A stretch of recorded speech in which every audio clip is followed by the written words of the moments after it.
Hello, everyone. My name is Eulalia.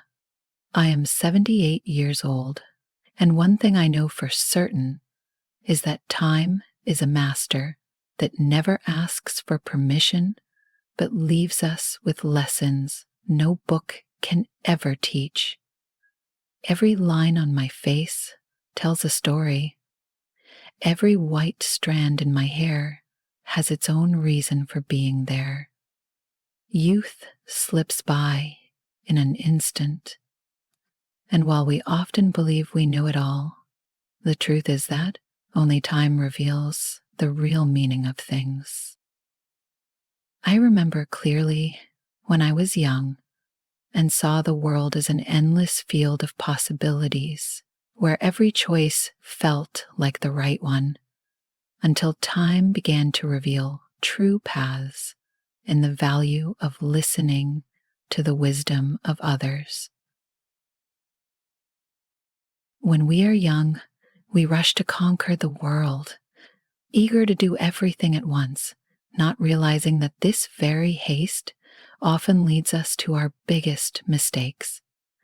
I recall so many impulsive decisions that could have turned out differently.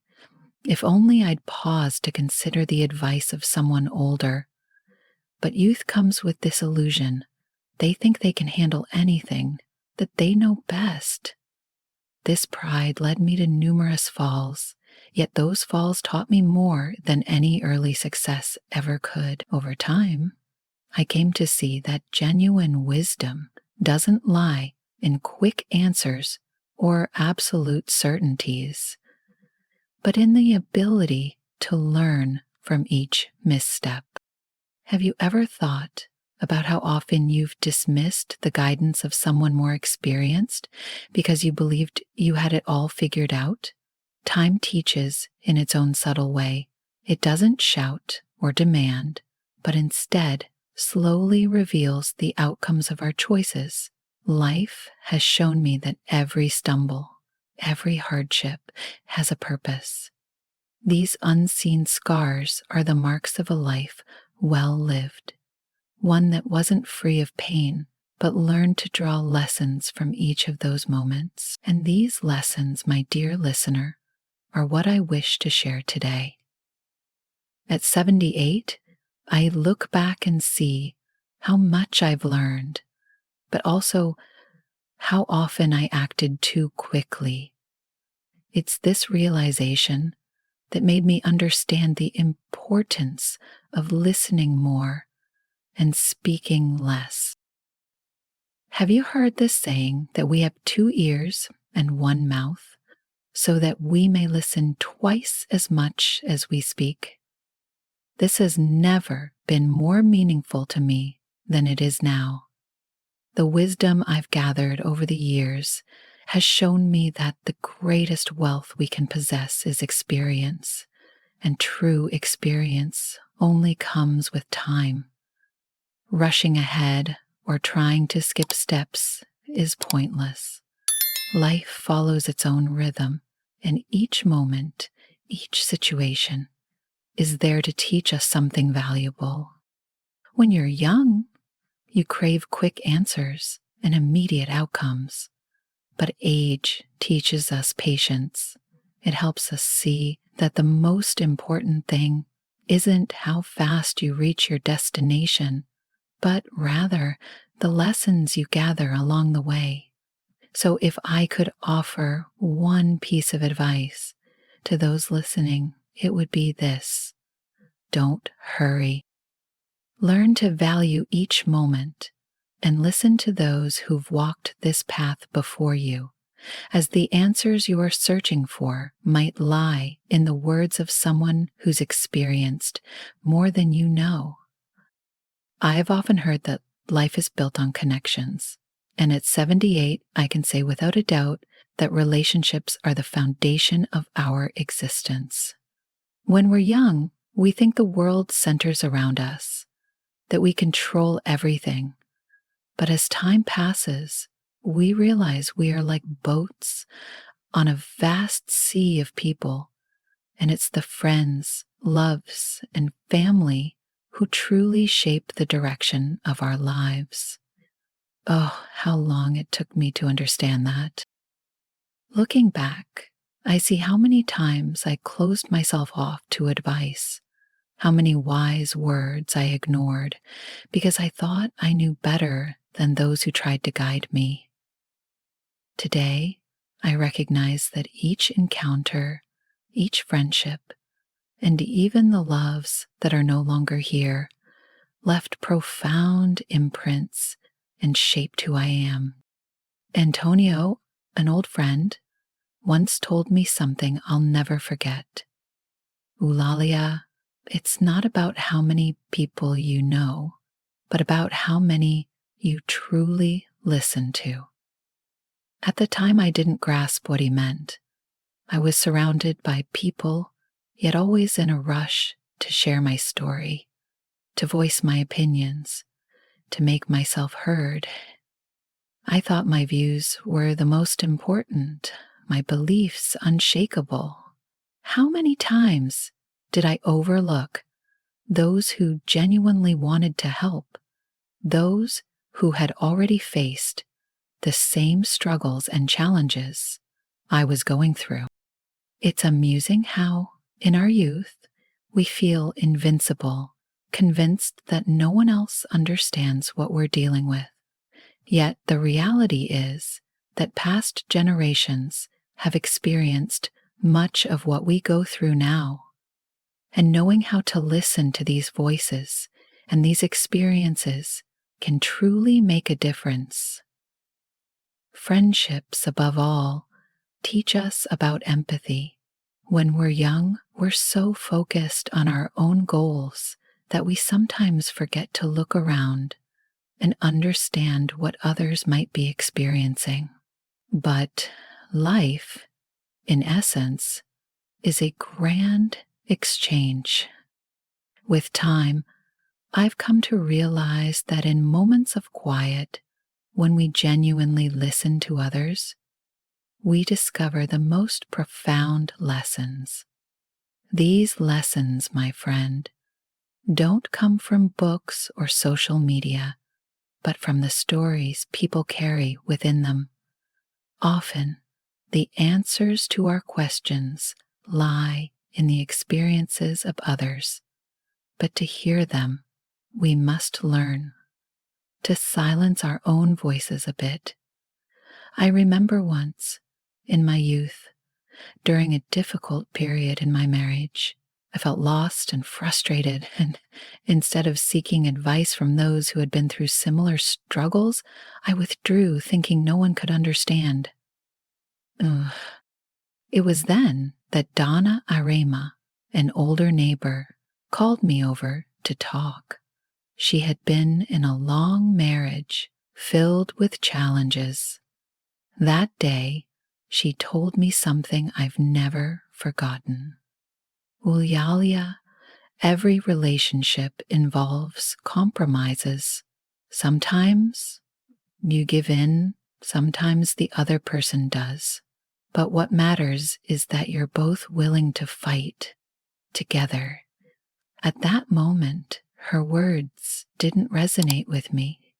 I was too absorbed in my own feelings to grasp the depth of her message. Years later, when those problems resurfaced, her words came back to me.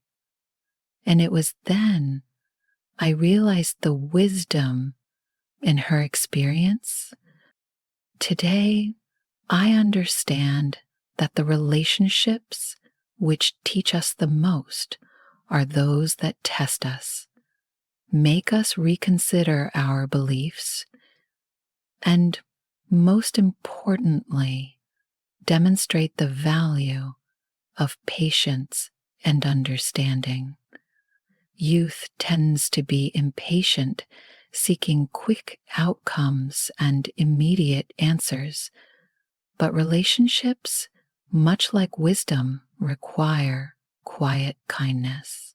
Over the years, I've learned that often what prevents us from learning from others is our own pride. The belief that we don't need assistance, that we're self-sufficient. If I could give one piece of advice to the younger generation, it would be this: don't underestimate the power of a good conversation. Listen to your elders, friends, and even those with whom you disagree, because in the end, the memories that remain are those moments of sharing, the advice that might seem trivial, but over time reveals itself as life's greatest lessons. Wisdom doesn't exist in isolation. It's shaped by the stories we share and the people we choose to keep close. Now, at 78, I look back and see that the legacy we leave in others' lives goes beyond the advice we give or the possessions we leave behind. It includes our essence, our experiences, and even how we lived love and joy. Many, especially after 50, fall into the trap of believing that some aspects of life, such as sexuality, should be set aside, as if they are no longer relevant. But this couldn't be further from the truth. The legacy we leave also involves our perspective on sexuality, and it's vital to teach future generations that intimacy and pleasure have no expiration date. Just as I learned to value relationships over the years, I also understood that the physical and emotional bond with another person remains important, even as we age. It's not merely about offering practical advice to younger people on handling work, life's struggles, or past mistakes. It's about showing that, despite an aging body, the soul and desire are still vibrant. When we discuss legacy, we're talking about how we can encourage future generations to live fully without fear of growing older or of continuing to seek pleasure and happiness.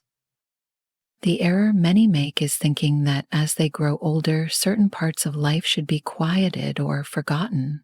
But I've learned that the greatest gift we can offer to young people is the example of a life well lived, which includes, yes, the way we embrace intimacy and love in old age. Why should we stop living fully just because society claims we've surpassed a certain age? The legacy I want to leave is this: it is never too late to allow oneself to live, to seek pleasure, to deeply connect with someone, and to savor life in all its forms. When discussing what should not be done after 50, it's clear that, just as in relationships, we shouldn't give in to the stigmas or restrictions placed upon us. Sexuality does not vanish with age. It evolves, taking on different shades, yet remains a vital part of who we are, forming an undeniable aspect of the legacy we leave. My wish is that today's youth and tomorrow's adults look at us, the elderly, and realize there is still so much to experience, that they understand pleasure, touch, and closeness aren't limited to youth, but are ongoing and natural elements of life. What I leave to the world is not merely a collection of memories, but the message that living fully in every area is something to pursue until the end. Whether at 50, 60, 70, or beyond, intimacy is not something to ignore or dismiss. Rather, it can be a source of joy, self-awareness, and connection. That's what I want future generations to grasp. To live, to love, to feel. It never grows old. It always is. May this be the real legacy. Another key point: dialogue is more important than ever at this stage of life. If there's one thing we must not stop doing, it's talking about our feelings, insecurities, and desires. The body may change, but that doesn't mean desires fade. Open communication is essential to a fulfilling, intimate life, and many couples struggle because they avoid discussing it, sometimes out of embarrassment, fear of judgment, or the belief that it's no longer something to care about. Through the years, I've learned that silence is a risky enemy in relationships. So, never stop discussing what you enjoy, what bothers you, and most importantly, what brings you joy. Never underestimate the power of a meaningful conversation. Regarding intimacy after 50, one of the most important things is not to overlook the body's signals. Many people forget that after 50, sexual health may need extra attention. Hormonal changes, dryness, and issues like erectile dysfunction can arise, but solutions are available. Ignoring these changes is a mistake. If something isn't working as before, seek support and consult a doctor. Today, there are numerous options to make intimacy more comfortable and pleasurable. Don't let physical discomfort prevent you from continuing to enjoy this part of life. Sometimes, a simple doctor's visit can significantly enhance your experience at this stage. And lastly, the greatest mistake is denying yourself the experience of pleasure just because of what others might think. A large stigma exists around sexuality in old age, as though it were shameful or something to hide. Nothing could be more untrue. Pleasure is a core part of us, and there is no age limit for it. Don't let fear of others' opinions dictate your choices. Just because society imposes certain standards doesn't mean you have to follow them. Whether you are 50, 60, 70, or beyond, intimacy can still bring joy, connection, and closeness. The last thing we should do is deprive ourselves of this essential aspect of who we are. Life after 50 doesn't have to bring insecurity or frustration. The key is not to cling to outdated ideas or stop seeking joy because you think you should be different. Change. There's always time to discover new ways to connect with others and with yourself. After all, life continues, and pleasure remains an essential part of it at any age. One of the most valuable lessons life has taught me is that each experience, each relationship, and even how we embrace our intimate lives shape the legacy we leave. Growing older isn't an end, but rather a new beginning, full of discoveries and moments that can be just as vibrant as those of youth. When we accept that joy and love don't expire, we begin to live more fully, more in tune with who we truly are.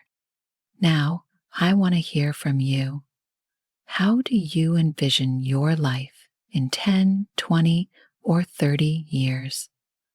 Have you taken a moment to think about how you're building your legacy today? Share your thoughts in the comments and let me know where you're from. I'd love to see how far these reflections travel. Your experiences matter, and the more we share, the more we grow together. If you enjoy this content, please like and subscribe to the channel so you won't miss future videos. It helps a lot and allows me to continue bringing you meaningful reflections like this one. And, of course, share this video with friends, family, or that special person you believe needs to hear this message. Now, you'll see a video on the screen that I've prepared just for you. In it, I'll share fantastic tips to help you keep building your best self at any age. Click it now and join me for this next step of the journey.